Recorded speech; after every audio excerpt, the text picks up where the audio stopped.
ជំរាបសួរប្រិយមិត្តទាំងអស់គ្នាស្វាគមន៍មកកាន់ Channel សម្រាប់រឿងរបស់ Admin Mochita ជួបគ្នាជាមួយ Admin ម្ដងទៀតដោយបន្តសាច់រឿងរបស់យើងនៅក្នុងភាគ6ទាំងអស់គ្នាលុះពេលដែលណានចាចេញមកលំហែនៅទីធ្លាខាងក្រៅហ្នឹងមានអីគឺលូជក់ហ្នឹងក៏មកអោបគេពីក្រោយណានចាដំបងសម្រាប់ថាជីងស៊ីងជាអ្នកអោបគេទៅលន់មាត់ហៅឈ្មោះរបស់ជីងស៊ីងអញ្ចឹងមានអីលូជក់ហ្នឹងគេក៏ថាយ៉ាងម៉េចខកចិត្តដែលគេហ្នឹងមិនជាជីងស៊ីងមែនណានចាឡើងឆ្ងល់តែម្ដងមិនបានលូជក់ហ្នឹងតាមគេមកដល់ទីនេះទៀតហើយលូជក់ហ្នឹងក៏ថានាងទៅដល់ណាគេក៏ទៅដែរគេមិនឲ្យនាងហ្នឹងរៀបការជាមួយជីងស៊ីងហ្នឹងទេតើកំពុងតែប្រទីបតងគ្នាហ្នឹងស្រាប់តែជីងស៊ីងហ្នឹងក៏បានមកដល់ល្មមទៀតដែលលូជក់ហ្នឹងគេក៏បកស្រាយថាមកពីណានចាហ្នឹងរលល្អដួលទៅគេហ្នឹងក៏ជួយទប់នាងទេឯលោកម្ចាស់ឆៅហ្នឹងក៏ធ្វើការណែនាំការពិតតើលូជក់ហ្នឹងគឺជាភ្ញៀវពិសេសដែលគាត់ហ្នឹងបានអញ្ជើញមកសោះជីងស៊ីងក៏មិនអាចដេញដោលរករឿងលូជក់បានទៅគេហ្នឹងក៏និយាយថាការដែលគេដេញឲ្យណានចៅមកខាងក្រៅព្រោះគេមានការសប្រៃមួយដោយធ្វើការបំពាក់អញ្ជើញឲ្យណានចៅព្រោះលើកមុនហ្នឹងអត់បានពាក់អញ្ជើញឲ្យណានចៅទេដល់ណានចៅហ្នឹងគេហៅថាមិនបាច់ក៏បានដែរអីចឹងទៅតែជីងស៊ីងនៅតែចាប់រៀបដែររបស់ណានចៅដើម្បីប្រហុកអញ្ជើញចូលហើយថាចង់ឌឺលូជក់ប៉ុន្តែលូជក់គេខំមកសង្កត់ចិត្តគេមិនច្រឡោតតងទេរួចមកពួកគេហ្នឹងក៏ចូលទៅកាន់តុអាហារជុំគ្នាទៅលោកម្ចាស់ឆៅហ្នឹងក៏ធ្វើការណែនាំឲ្យស្គាល់ពីគ្នាម្នាក់ម្ដងអីចឹងណាហើយអ្វីដែលសំខាន់នោះគាត់បានសហការរ៉ូស៊ីជាមួយនឹងលូជក់ហើយជីងស៊ីងគេមិនបានដេញដោលពីការសម្រេចចិត្តរបស់ឪពុកធွာគេឡើយប៉ុន្តែគេបែរជាធ្វើជាស្និទ្ធស្នាលជាមួយនឹងណានចាហើយសួរនាងតាក់ទងជាមួយនឹងរោបរៀបការនិងព្រះវិហារដែលពួកគេនឹងត្រូវប្រារព្ធអីចឹងណាលូជក់គេមិននៅទ្រាំស្ដាប់វោហាររបស់ជីងស៊ីងឡើយទៅគេហ្នឹងក៏សូមអនុញ្ញាតទៅសម្រាប់សិនហើយព្រោះធ្វើដំណើរមកវាអស់កម្លាំងដែរអញ្ចឹងបន្ទាប់ពីការជួបជុំហើយជីងស៊ីងគេក៏នាំណានចាហ្នឹងមកហាងកាត់សម្លៀកបំពាក់ដើម្បីឲ្យជាងនឹងធ្វើការវាស់នៅសម្រងរបស់នាងនៅក្នុងការកាត់រោបមង្គលការមេជាងក៏ឲ្យណានចាចូលទៅក្នុងបន្ទប់ដែលបានបាំងវាំងននជួបជាមួយនឹងកូនជាងរបស់គាត់នៅក្នុងការវាស់ជាមួយនឹងគ្នាហើយទាំងជីងស៊ីងជាមួយនឹងមេជាងហ្នឹងក៏អង្គុយរងចាំនៅខាងក្រៅប៉ុន្តែអ្នកដែលនៅក្នុងបន្ទប់នោះមិនមែនជាកូនជាងឡើយគឺជាលូជក់ដែលកំពុងតែធ្វើការចាប់បខំណានចៅម្ដងទៀតគម្រាមនាងហ្នឹងឲ្យនៅឲ្យស្ងៀមបើសិនជីងស៊ីងដឹងគេក៏មានហេតុផលនៅក្នុងការវាយគ្នាជាមួយជីងស៊ីងដែរអញ្ចឹងទៅណានចៅហ្នឹងគេនៅស្ងៀមព្រោះខ្លាចថាជីងស៊ីងដឹងឲ្យលូជក់ហ្នឹងធ្វើការវាស់សម្រងឲ្យវាស់ប្រវាយស្មាឲ្យអីចឹងទៅហើយគេក៏ជាអ្នកដែលស្រែកប្រាប់មេជាងខាងក្រៅឲ្យគាត់ហ្នឹងកត់ទំហំរបស់គេមេជាងជាមួយនឹងជីងស៊ីងហ្នឹងក៏កំពុងតែឆ្ងល់ហេតុអីក៏កូនជាងហ្នឹងមិនជាអ្នកដែលស្រែកប្រាប់តែខ្លួនឯងមិនបានណានចៅជាអ្នកស្រែកប្រាប់អីអញ្ចឹងណាតោះឲ្យដល់ទំហំដើមទ្រូងម្ដងណានចៅគេអត់ចង់ឲ្យលូជក់ហ្នឹងប៉ះពាល់គេនោះទេប៉ុន្តែលូជក់ក៏ថាបើសិនជានាងនៅតែម្នាក់ទៀតជីងស៊ីងច្បាស់ជាចូលមកហើយបើសិនជាចូលមកតានាងនឹងត្រូវកើតយ៉ាងណាទៅណានចៅហ្នឹងគេនៅឲ្យស្ងៀមឲ្យលូជក់ហ្នឹងវាស់ទំហំដើមទ្រូងឲ្យទៅបន្ទាប់ពីគេវាស់វែងហើយគឺណានចៅនៅតែមិនទាន់ចេញមកខាងក្រៅទៀតគឺជីងស៊ីងកាន់តែចង់ដឹងហើយថាតើណានចៅជួបជាមួយអីនៅខាងក្នុងហើយលូជក់នេះកំពុងតែចាប់ណានចៅជាប់ដោយបង្ខំឲ្យនាងហ្នឹងថើបគេមកបើមិនអញ្ចឹងទេគឺថានឹងឲ្យជីងស៊ីងចូលមកឃើញពួកគេទាំងពីរនាក់តែម្ដងអញ្ចឹងដល់ពេលដែលជីងស៊ីងរៀបនឹងបើកវាំងននហើយណានចៅហ្នឹងគេក៏ចេញមករួមជាមួយនឹ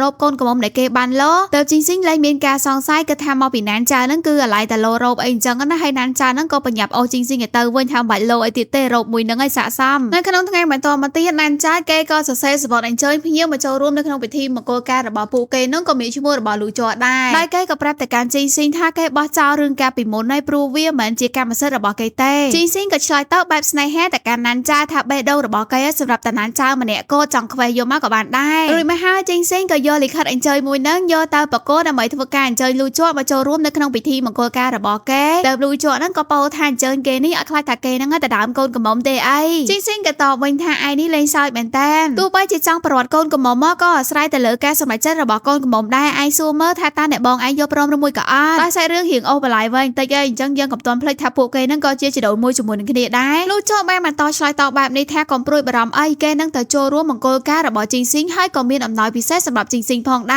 ររួចរាល់ពីការនិយាយគ្នាហើយលូជក់ក៏ចេញមកខាងក្រៅដែលមានកាមេរ៉ាមួយនៅក្នុងដៃនឹងចេះតែថតទេសភាពពីនេះពីនោះហើយក៏ស្រាប់តែណានចៅនឹងបានបង្ហាញខ្លួនមកចំពោះមុខគេទៅគេនឹងក៏ចង់ថតរូបរបស់ណានចៅប៉ុន្តែបែរជាជីងស៊ីងនឹងក៏មកជាមួយដែរតើលូជក់ក៏និយាយទៅកាន់ជីងស៊ីងថានៅក្នុងថ្ងៃមង្គលការរបស់អ្នកទាំងពីរអ្នកហ្នឹងគឺគេនឹងធ្វើការជូនអំណោយជារូបថតទៅកាន់អ្នកទាំងពីរនាក់ដែលគេចូលចិត្តថតរូបខ្លាំងមែនតើព្រោះថាការថតរូបហ្នឹងវាដូចជាការថតនៅសកម្មភាពជីវិតអញ្ចឹងគេថែមទាំងធ្លាប់បានថតរូបមនុស្សស្រីដែលគេស្រឡាញ់បំផុតទៀតតែមិនចង់ឲ្យវែងឆ្ងាយទៀតណានចៅក៏ប្រាប់លូជក់ហ្នឹងបញ្ញាប់ថតរូបពួកគេមកប៉ុន្តែជីងស៊ីងគេថាអត់ទេបើចូលជាថតរូបហើយដែលរូបនេះជារូបមង្គលការទៀតអញ្ចឹងឲ្យណានចៅហ្នឹងស្លៀកពាក់ដល់ឈុតកូនកំមុំសិនទៅដូច្នេះណានចៅបានរៀបចំតុបតែងខ្លួននៅក្នុងរោបកូនកំមុំរបស់គេលូជក់ហ្នឹងក៏ជាអ្នកដែលថតរូបឲ្យពួកគេទាំងពីរនាក់ជីងស៊ីងគេក៏យកដៃរបស់ណានចៅហ្នឹងដាក់លើដៃរបស់គេមើលទៅដូចជាថតរូបបែប pre-wedding អញ្ចឹងណាទោះតែថតរូបហើយជីងស៊ីងក៏បោះពាក្យសម្ដីថារូបថតដែលលូជក់បានថតនេះគេនឹងយកដាក់តាំងលើក្បាលគ្រែរបស់ពួកគេទាំងពីរនាក់លូជក់គេក៏មិនបានថាអីដែរប៉ុន្តែគ្រាន់រៀងសង្គ្រឹះថ្មី មិញបន្តិចណាហើយក៏ជូនពរអ្នកទាំងពីរអ្នកហ្នឹងបន្ទាប់ពីនោះមកជីងស៊ីងក៏ឲ្យកូនចៅរបស់គេហ្នឹងទៅសើពីដំណឹងរបស់យានីដែលគិតថាយានីហ្នឹងគឺជាប្រពន្ធរបស់លោកជ័រតែកាពិតយានីត្រូវលោកម្ចាស់ធានហ្នឹងបញ្ជូនឲ្យទៅរស់នៅឯបរទេសយូរហើយអ្នកដែលលោកជ័របានរៀបការជាមួយហ្នឹងគឺជារូបថតដូច្នេះជីងស៊ីងក៏យល់នៅបាត់ដែរថាលោកជ័រហ្នឹងរៀបការជាមួយនឹងខ្មោចរបស់ណានចៅអញ្ចឹងជីងស៊ីងគេក៏លេងល្បិចមួយដើម្បីឲ្យណានចៅបានដឹងថាលោកជ័រហ្នឹងមានប្រពន្ធដែលមានឈ្មោះថាយានីដោយធ្វើការបញ្ជូនសម្បត្តិបន្លំទៅជាមួយនឹងសម្បត្តិផ្សេងទៀតដែលគេបានសរសេរផ្ញើជូនពរថ្ងៃរៀបការរបស់ណានចៅនៅលើហ្នឹងមានឈ្មោះថាយានីផ្ញើទៅកាន់ប្តីសម្លាញ់លោកជ័រណានចៅគេឃើញអញ្ចឹងហើយគេក៏មិនបានបើកមើលសម្បត្តិនឹងដែរព្រោះមិនមែនជារបស់គេផងហ្នឹងក៏ឲ្យអ្នកបម្រើហ្នឹងយកទៅឲ្យលោកជ័រទៅហើយណានចៅក៏មកបន្ទប់របស់គេដើម្បីរៀបចំតុបតែងស្រាប់តែលោកជ័រហ្នឹងក៏ចូលមកដល់យករូបថតហ្នឹងយកមកដាក់តាំងនៅលើក្បាលគ្រែរបស់ណានចៅព្រោះតែគេបានសន្យាថានឹងដាក់តាំងប៉ុន្តែរូបហ្នឹងមិនមែនជារូបរបស់ណានចៅជាមួយជីងស៊ីងទេបែរជារូបរបស់ពួកគេបានថតនៅក្នុងព្រះវិហារហើយរូបហ្នឹងគឺជារូបថើបគ្នាទៀតណានចៅខ្លាចថាអ្នកផ្សេងហ្នឹងនឹងមកឃើញរូបមួយហ្នឹងក៏ថាឲ្យលោកជ័របែរជាលោកជ័រហ្នឹងថាណានចៅហ្នឹងប្រកែកមិនចាំអីអញ្ចឹងហើយគេក៏រំលឹកឲ្យណានចៅហ្នឹងមានការចងចាំមកវិញđểធ្វើការថើបនា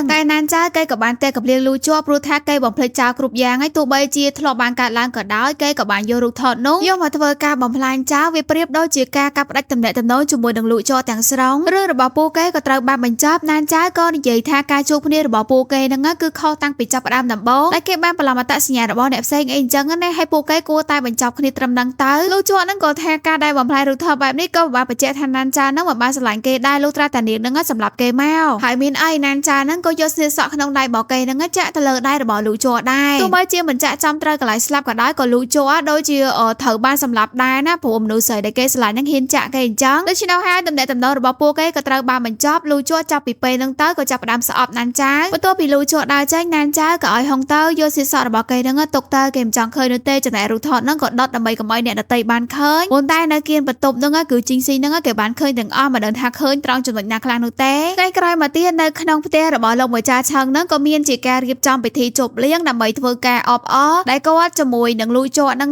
រួមដៃគូសហការនៅក្នុងការរស់ស៊ីជាមួយនឹងគ្នារួចពីការណែនាំទៅកាន់ភ្ញៀវកិត្តិយសអីហើយចឹងទៅពួកគេហ្នឹងក៏ញ៉ាំស្រាជាមួយនឹងគ្នាលោកជ័រហ្នឹងគេក៏ដើរទៅចូលកែវជាមួយនឹងជីងស៊ីងហើយជីងស៊ីងចូលកែវហើយហ្នឹងគេថាស្រារបស់គេអស់ហើយចឹងក៏យកស្រារបស់ណានចៅហ្នឹងទៅផឹកតែម្ដងហើយជីងស៊ីងក៏ត្រូវលោកម្ចាស់ឆឹងហ្នឹងហៅទៅនិយាយគ្នាទៅពួកគេហ្នឹងក៏មិនបាននៅតសម្ដីគ្នានៅកន្លែងនេះអញ្ចឹងទៅធ្វើឲ្យលោកជ័រហ្នឹងមកស្និទ្ធជាមួយនឹងណានចៅបានក៏គម្រាមទៅកាន់នាងឲ្យចេញទៅជួបគេនៅឯទីធ្លាខាងក្រៅបើមិនអញ្ចឹងទេនឹងធ្វើរឿងអីមួយទៅកាន់ជីងស៊ីងណានចៅខ្លាចលោកជ័រហ្នឹងអុកឡុកទៅកាន់គូដណ្ដឹងរបស់ខ្លួនក៏ព្រមចេញមកទីធ្លាខាងក្រៅហ្នឹងត្រូវលោកជ័រហ្នឹងចាប់ជាប់ដល់ដែរគេលែងនិយាយស្រួលបួជាមួយនឹងណានចៅទៀតដែររបៀបថាកំហឹងផងការស្រឡាញ់ផងលាយឡំគ្នាទើបក៏ចាប់ណានចៅនៅត្រង់កន្លែងសួនច្បារហ្នឹងស្របពេលដែលជីងស៊ីងហ្នឹងបានដឹងថាគឺបាត់ណានចៅចេញពីកម្មវិធីជប់លៀងគេក៏មកខាងក្រៅដែរដើម្បីស្វែងរកនាងលោកជ័រគេកំពុងតែចាប់ចម្រិតថើបនាងខ្លាំងមែនតើនៅលើតោហ្នឹងតពេលដែលជីងស៊ីងមកដល់ហ្នឹងគឺថាបាត់សម្បោររបស់ពួកគេបាត់ហើយនៅសល់តែតោងប៉ាក់ទៅប៉ាក់មកនៅណាហើយជីងស៊ីងហ្នឹងក៏រើសបានកវលមកខាងរបស់ណានចៅទៀតដឹងតែមានរឿងធំហើយតែប៉ុណ្ណឹងជីងស៊ីងក៏បញ្ញាមកស្វែងរកណានចៅនៅក្នុងបន្ទប់របស់នាងដែលឃើញថានាងបានផ្លាស់ប្ដូរនៅឈុតថ្មីបាត់ទៅហើយតែណានចៅហ្នឹងក៏កុហកដោយសារឈុតមុនហ្នឹងបានប្រឡាក់ទៅគេហ្នឹងក៏ដូរថ្មីអញ្ចឹងជីងស៊ីងហ្នឹងក៏បន្ត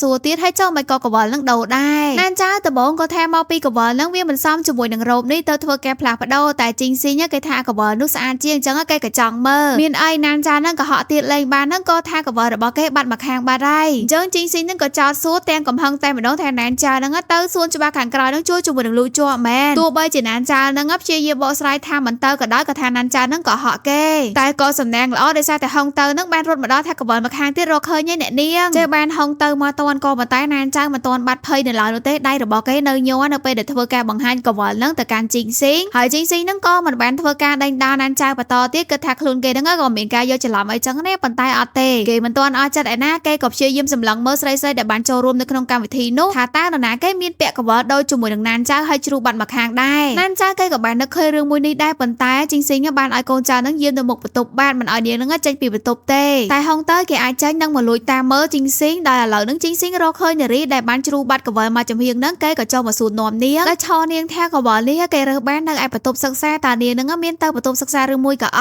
ត់ហើយសំណាងឯដែលនារីម្នាក់នឹងឆ្លើយតបថាគេទៅទីធ្លាខាងក្រៅនោះទេកង្វល់នឹងជារបស់គេហើយប៉ុន្តែសំណាងក៏វាមិនបានកើតឡើងដោយចៃដន្យនោះទេវាជាការរៀបចំរបស់លោកជ័រហើយសន្យាថានឹងជួយជំនួយគ្រួសាររបស់នារីម្នាក់នឹងទៅនារីម្នាក់នឹងទៅកុហកជីងស៊ីងសម្ដែងអញ្ចឹងឯងហើយហុងទៅក៏យករឿងមួយនឹងមកប្រាប់ណានចៅដែលលោកជ័រនឹងបានជួយនាងពីក្រោយខ្នងហើយណានចៅនឹងគិតមើលម្ដងទៀតក្រៃលោអ្នកតាពីរនាក់នឹងមាន រឿងអីដែលយកច្រឡំតែណានចៅគេកថាគឺគេបោះបង់រឿងអស់នឹងចៅអញ្ចឹងក៏លេងឲ្យហុងទៅនឹងនិយាយទៀតគេបន្ទាប់មកជាថ្ងៃខួបកំណើតរបស់ជីងស៊ីងទៅណានចៅហ្នឹងគេរៀបចំការ surprise ឲ្យជីងស៊ីងប៉ុន្តែលូជក់ហ្នឹងក៏មកជ្រៀតជ្រែកអ្នកទាំងពីរនាក់ហ្នឹងហើយក៏ចេះតែនិយាយអូកាឡាកាច់កងជាមួយនឹងជីងស៊ីងនៅហ្នឹងព្រោះមិនចង់ឲ្យពួកគេហ្នឹងនៅជាមួយនឹងគ្នាប៉ុន្តែជីងស៊ីងហ្នឹងក៏ដេញឲ្យលូជក់ហ្នឹងអញ្ជើញចេញទៅព្រោះថ្ងៃនេះជាថ្ងៃកំណើតរបស់គេដែលណានចៅហ្នឹងបានរៀបចំឲ្យគេលូជក់ក៏មិនមុខក្រេះនៅទៀតដែរព្រោះរៀងឈឺចិត្តដែរអញ្ចឹងណាតែជីងស៊ីងហ្នឹងដល់ពេលដែលញ៉ាំអាហារជាមួយនឹងណានចៅគេអត់ញ៉ាំនោះទេដូចជាកំពុងតែខឹងជាមួយនឹងណានចៅច្រើនដែរគេក៏ចង់ទៅធ្វើការងាររបស់គេវិញតែណានចៅហ្នឹងក៏ហាមឃាត់ថាកំទាន់តើគេមាននំខេក surprise ទៅកាន់ជីងស៊ីងហើយធ្វើការដុតទៀនហើយឲ្យជីងស៊ីងហ្នឹងធ្វើការបួងសួងហើយអាប៉ែហ្នឹងពិតជាខុសខើខ្លាំងមែនតើគេបួងសួងនៅក្នុងចិត្តរបស់គេបើសិនជាណានចៅនេះក៏ហក់គេគឺសុំឲ្យនាងហ្នឹងស្លាប់ដោយវេទនាបំផុតពីដំបូងបខំណានចៅឲ្យមកនៅជាមួយទេដល់ពេលគេមិនស្មោះត្រង់ជាមួយដាក់ទំនាយគេអាប៉ែនេះយ៉ាប់មែនតើហ្មងជីងស៊ីងក៏បន្តប្រាប់ណានចៅឲ្យទៅចូលរួមនៅក្នុងពិធីដេញថ្លៃនៅក្នុងថ្ងៃបន្ទាប់ដោយយករបស់មានតម្លៃរបស់ខ្លួនហ្នឹងទៅធ្វើការដាក់ដេញថ្លៃលុយដែលទទួលបានពីការដេញហ្នឹងគឺនឹងធ្វើការបកគោទៅខាងជំរំតបណានចៅអត់មានរបស់មានតម្លៃក្នុងខ្លួននោះទេតែជីងស៊ីងហ្នឹងក៏ឲ្យជាយោបល់ថាស្នៀតសក់នៅក្នុងដៃរបស់នាងហ្នឹងយកទៅដាក់ដេញថ្លៃទៅជីងស៊ីងដឹងថាស្នៀតសក់ហ្នឹងវាមានតម្លៃអត្ថន័យជ្រាលជ្រៅយ៉ាងណាចំពោះណានចៅទៅគេហ្នឹងបខំពីនេះពីនោះដើម្បីឲ្យណានចៅហ្នឹងយកស្នៀតសក់ហ្នឹងទៅដាក់ដេញថ្លៃតតែបាននៅក្នុងពិធីដេញថ្លៃហ្នឹងក៏មិនមែនមានតែណានចៅណាលូជក់ហ្នឹងគេក៏ចូលរួមដែរដោយរបស់ដែលលូជក់ធ្វើការដាក់ដេញថ្លៃហ្នឹងគឺជាចិញ្ចៀនដែលគេតែងតែធ្វើការសុំណានចៅហ្នឹងរៀបការលូជក់គេចង់ដឹងថាតើណានចៅហ្នឹងចិត្តដាច់ជាមួយនឹងចិញ្ចៀនហ្នឹងឬមួយក៏អត់ប៉ុន្តែមានអីការដេញថ្លៃហ្នឹងណានចៅអត់មានបានដេញអីមកបៀកទេដូច្នោះចិញ្ចៀនហ្នឹងក៏បានធ្លាក់ទៅក្នុងដៃរបស់អ្នកផ្សេងវត្ថុដែលដាក់ដេញថ្លៃបន្ទាប់មកទៀតគឺជាស្នៀតសក់របស់ណានចៅវាក៏ធ្វើឲ្យលូជក់យកច្រឡំថាណានចៅនេះពិតជាចិត្តដាច់ខ្លាំងមែនតើមិនដឹងថាជីងស៊ីងហ្នឹងមានចេតនាយ៉ាងណាដែរគេក៏ធ្វើការដេញថ្លៃយកនៅស្នៀតសក់មួយហ្នឹងដោយមិនឲ្យអ្នកដទៃហ្នឹងធ្វើការដេញទេប៉ុន្តែចុងក្រោយបែរជាលូជក់ហ្នឹងមិនបានដាច់ចិត្តជាមួយនឹងស្នៀតសក់មួយហ្នឹងគេក៏ធ្វើការដេញនៅក្នុងតម្លៃខ្ពស់ជាងគេដោយការដេញហ្នឹងវាថ្លៃពេកគ្មាននរណាគេតែហ៊ានដេញបន្តទេអញ្ចឹងស្នៀតសក់ហ្នឹងវាក៏ធ្លាក់ទៅក្នុងដៃរបស់លូជក់ហើយលូជក់គេក៏ធ្វើការបកគោនៅស្នៀតសក់ហ្នឹងជាអំណោយថ្ងៃមង្គលការទៅឲ្យណានចៅហើយដល់ថ្ងៃមង្គលការនៅទៅទៀតគេក៏បានចូលរួមដែរគេមានភារកិច្ចនៅឯទីក្រុងជាងបន្ទាប់ពីហ្នឹងមកគឺជាការដេញថ្លៃវត្ថុចុងក្រោយហើយរបស់មួយហ្នឹងគឺជាខ្សែកដែលមានបន្តោងមេអំបៅខ្សែកហ្នឹងវាពិតជាមានតម្លៃខ្លាំងមែនទែនទៅលោកម្ចាស់ឆៅហ្នឹងគាត់ធ្វើការកក់មុនហើយមកគាត់ក៏ធ្វើការឡើងប្រកាសប្រាប់ឲ្យអ្នកទាំងអស់គ្នាបានដឹងថាគឺគាត់បានស្វែងរកកូនស្រីដែលបានបែកគ្នាជាច្រើនឆ្នាំនោះឃើញហើយទៅគាត់ចង់ណែនាំឲ្យអ្នកទាំងអស់គ្នានឹងបានស្គាល់នាងដែរដែលនាងគឺជាកូនស្រីច្បងរបស់គាត់មានឈ្មោះថាឆឹងជីងស៊ូតែពេលដែលយើងបានឃើញមុខហើយទៅដឹងថាឆឹងជីងស៊ូហ្នឹងមិនមែនអ្នកឆ្ងាយណាគឺជាវិនយីសោះអញ្ចឹងបានន័យថាគេនឹងក៏បានបន្លំខ្លួនដែរដែលកូនស្រីច្បងរបស់លោកម្ចាស់ឆឹងមានដើមមេអំបៅនៅលើខ្លួនតែគាត់គិតថាវិនយីហ្នឹងគឺជាកូនស្រីរបស់គាត់ហើយក៏ធ្វើការបកគោនៅខ្សែកដែលមានតម្លៃហ្នឹងទៅឲ្យនាងទៀតហើយលោកម្ចាស់ឆឹងក៏មានកូនស្រីម្នាក់ទៀតដែលមានឈ្មោះថាជីងឡានជាប្អូនស្រីរបស់ជីងស៊ូអ្នកទាំងពីរនាក់ហ្នឹងគឺជាបងប្អូនភ្លោះជាមួយនឹងគ្នាមានមុខមាត់ដូចគ្នាមែនតើអ្វីដែលសម្គាល់នៅលើខ្លួនរបស់ជីងឡានកូនស្រីដែលបានបាក់ខ្លួនរបស់គាត់ហ្នឹងគឺមានបតោងគុជមេអំបៅដែរទៅតាមការរៀបរាប់របស់លោកម្ចាស់ឆឹងណានចៅហ្នឹងក៏ចាប់បានតែម្ដងថាម្នាក់ស្រីដែលបានស្លាប់មានឈ្មោះថាប៉ៃសសដែលគេបន្លំខ្លួនហ្នឹងគឺជាបងស្រីរបស់គេព្រោះនាងមានដើមមេអំបៅមុខមាត់ក៏ដូចគ្នាដែរហើយអ្វីដែលសំខាន់ណានចៅក៏មានបន្តោងគុជមេអំបៅប៉ុន្តែនាងបានយកវាទៅកប់ទុកចោលតាំងពីតូចម៉ែតើបន្ទាប់ពីចប់កម្មវិធីហើយណានចៅហ្នឹងក៏បញ្ញាមកខ្វេខ្វាយទីតាំងដែលគេហ្នឹងបានកប់នៅបន្តោងគុជនឹងចោលប៉ុន្តែរកមិនឃើញនោះទេព្រោះថាពេលដែលកប់ហ្នឹងក៏មានជីងស៊ីងនៅជាមួយគេតាំងពីតូចនោះដែរហើយជីងស៊ីងបានដឹងរឿងរ៉ាវនៃបន្តោងគុជមួយនោះព្រោះថាឪពុកធေါ်គេលោកម្ចាស់ឆៅហ្នឹងបានប្រកាសស្វែងរកកូនស្រីគាត់ដោយមានបន្តោងគុជមេអំបៅនឹងជាប់ខ្លួនគេក៏ដឹងថានរណាគេជាម្ចាស់បន្តោងគុជហ្នឹងគេក៏បានតកយកមកលាក់តបហើយគេក៏បានរៀបចំផែនការយ៉ាងល្អមែនទែនទៅកាន់ទីក្រុងជាងដើម្បីស្វែងរកណានចៅអញ្ចឹងរឿងគ្រប់យ៉ាងវាកើតឡើងមិនមែនចៃដន្យនោះទេវាជាចេតនារបស់ជីងស៊ីងនៅក្នុងការចង់រៀបការជាមួយនឹងណានចៅនៅពេលនោះគេនឹងទទួលបានទ្រព្យសម្បត្តិរបស់លោកម្ចាស់ឆឹងទាំងអស់ហើយផែនការនេះទៅទៀតក៏មានការរួមដៃវាវិនយីងផងដែរទៅវិនយីងអាចបន្លំខ្លួនធ្វើជាកូនស្រីរបស់លោកម្ចាស់ឆឹងបែណោះហើយណានចៅយើងវិញគេក៏បានដឹងនៅកែពើដែលលូជក់ហ្នឹងបានរៀបការជាមួយនឹងរូបថតរបស់គេព្រោះថាអាវិនហ្នឹងបានយករូបថតមួយហ្នឹងយកមកឲ្យហុងទៅដើម្បីបកគោលឲ្យណានចៅប៉ុន្តែណានចៅគេអត់ទាន់គិតគូរអ្វីនោះទេក៏បបួលហុងទៅហ្នឹងទៅនិយាយគ្នាដែលប្រាប់ពីកែពើដែលកំពុងតែកើតឡើងគេសង្ស័យថាគេហ្នឹងគឺជាកូនស្រីរបស់លោកម្ចាស់ឆឹងដែលបានបាត់ខ្លួនហើយជីងស៊ីងប្រកាសជាដឹងពីអត្តសញ្ញាណរបស់គេទៅបានលួចយកនៅបន្តោងគុជរបស់គេទៅបានអ្នកទាំងពីរនាក់ហ្នឹងច្បាស់ជារួមដៃគ្នាដោយវិនយីងហ្នឹងបន្លំខ្លួនជំនួសកន្លែងបងស្រីរបស់គេទៀតអញ្ចឹងដើម្បីបញ្ជាក់ពីអត្តសញ្ញាណរបស់ណានចៅបានណានចៅមានតែស្វែងរកឱកាសមួយលួចចូលទៅក្នុងបន្ទប់របស់ជីងស៊ីងដើម្បីស្វែងរកបន្តោងគុជរបស់គេប៉ុណ្ណោះប៉ុន្តែមានអីណានចៅក៏ត្រូវជីងស៊ីងចាប់បានដោយក្នុងដៃរបស់ជីងស៊ីងហ្នឹងក៏មានបន្តោងគុជនោះទៀតតើណានចៅក៏ដេញដោលសំណួរពីផែនការរបស់ជីងស៊ីងដែលព្យាយាមមកក្បែរខ្លួនរបស់គេហ្នឹងអ្វីដែលគួរឲ្យភ្ញាក់ផ្អើលនៅក្នុងផែនការរ របស់ជីងស៊ីងគឺគេបានរៀបចំតាំងពីដំបូងមកម្លេះធ្វើឲ្យប៉ៃសងហ្នឹងហើយគេចាប់យកទៅលក់នៅលើទូកហើយក៏ត្រូវបានសម្លាប់ចឹងឯងព្រោះដើម្បីត្រួសត្រាយឧបសគ្គរបស់គេម្នាក់ណានចាពិតជានឹកស្មានមិនដល់ថាជីងស៊ីងដែលគេធ្លាប់ស្គាល់តាំងពីតូចនោះបែរជាផ្លាស់ប្ដូរអត្តចរិតបែបនេះអញ្ចឹងជីងស៊ីងគឺបានផ្លាស់ប្ដូរតាំងពី15ឆ្នាំមុនតាំងពីគ្រួសាររបស់គេបានដួលរលំហើយត្រូវលោកម្ចាស់ឆានហ្នឹងរើសយកមកចិញ្ចឹមដោយធ្វើការឃុំឃាំងគេរស់នៅដូចជាក្នុងគុកអីអញ្ចឹងណាព្រោះថាជីងស៊ីងបានតែលើសម្ដីលោកម្ចាស់ឆឹងបាននិយាយជាមួយនឹងមិត្តភក្តិគាត់អញ្ចឹងទៅថាគាត់នៅតែបន្តស្វែងរកកូនស្រីរបស់គាត់ទៀតដើម្បីឲ្យនាងហ្នឹងគឺទទួលនៅមរតករបស់គាត់ទាំងអស់ទោះបីជាពួកនាងជាស្រីក៏ពិតមែនប៉ុន្តែគាត់នឹងស្វែងរកកូនប្រសាដ៏ល្អម្នាក់បង្កើតចៅឲ្យគាត់ដាក់ឈ្មោះនាមតកោរបស់គាត់ហើយក៏ផ្ទេរទ្រព្យសម្បត្តិមុខជំនួញអីហ្នឹងទៅឲ្យចៅរបស់គាត់ទៅចំពោះជីងស៊ីងទោះបីជានៅជាមួយនឹងគាត់ច្រើនឆ្នាំក៏ពិតមែនប៉ុន្តែប្រៀបដូចជាអ្នកដទៃអញ្ចឹងគាត់មិនផ្ទេរអីឲ្យមកកាក់ផ្សេងទេអញ្ចឹងមកផែនការរបស់ជីងស៊ីងបានដំណើរការពីពេលនោះមកគឺចង់បានអ្វីគ្រប់យ៉ាងដែលជារបស់លោកម្ចាស់ឆឹងជីងស៊ីងក៏ផ្ដល់ជំរឿឲ្យណានចានឹងរៀបការជាមួយនឹងគេបន្ទាប់ពីនោះមកគេនឹងបញ្ជាក់ពីអត្តសញ្ញាណរបស់ណានចាឲ្យបើមិនដូច្នោះទេគេក៏នឹងកំទេចបន្តោងគុជនេះចោលដែលណានចាគឺមិនអាចបញ្ជាក់ពីអត្តសញ្ញាណបានទេតែទោះបីជាជីងស៊ីងឲ្យជំរឿប្រមាណក៏ណានចាមិនជ្រើសរើសដែរព្រោះឲ្យជំរឿដែលគេចង់បានហ្នឹងគឺគ្រាន់តែចង់រកយុត្តិធម៌គឺគេចង់ឲ្យវិញយីសងនៅអ្វីដែលគេបានធ្វើប៉ុណ្ណោះហើយចំពោះសាររឿងរបស់យើងវិញក៏បានស្លេះនៅត្រង់នេះហើយអញ្ចឹងចាំជួបគ្នាជាមួយ admin ម្ដងទៀតនៅក្នុងភាគក្រោយទាំងអស់គ្នាអរគុណច្រើនជម្រាបលាបាយបាយ